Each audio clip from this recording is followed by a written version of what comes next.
Расте бројот на пациенти со дијагноза рак на кожа, тврдат лекарите од Штипската клиничка болница. Последните податоци се загрижувачки. Хронолошки назад, во однос на претходните 3 години, денес по моментот имаме скоро 2 до 3 пати поголема бројка на појава на меланоми.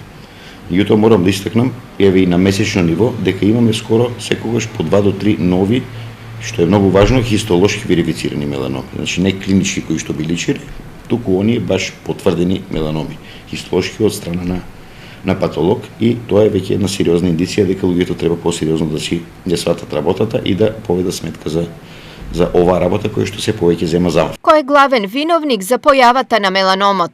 Тука улога во појавата на меланомот, на малигниот меланом, секако има генетиката како и во повеќето број на болести, меѓутоа и изложеноста на штетните зрачења од сончевата светлина. Како да се открие меланом? Дали појавата на БМК е првичен знак за аларм дека со кожата нешто не е во ред? Секогаш кога ќе забележи дека одредена БМК или негос, како што го нарекуваме, има некоја промена во смисла на негово зголемување, во смисла на промена на бојата на таа промена, во смисла на појава на црвени околу него, чешење, пецкање и така натаму, задолжително да се јават или на дерматовенеролог или на хирург по пластична хирургија. Превенцијата е најдобра заштита. Ова основно правило би требало строго да се почитува, апелираат лекарите. Затоа би апелирал, поготово сега, бидејќи е летен период, голем дел од луѓето одат на одмор, максимално да користат заштитни средства, да ги избегнуваат сите оние непотребни изложувања на сонце во период кога е најсилно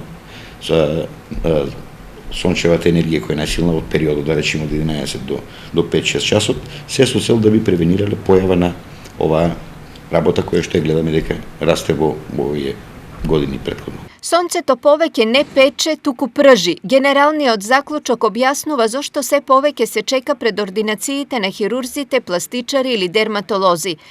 Покрај, како што тврдат лекарите, генетските предиспозиции, климатските промени си го земаат данокот, за жал, за сметка на нашето здравје.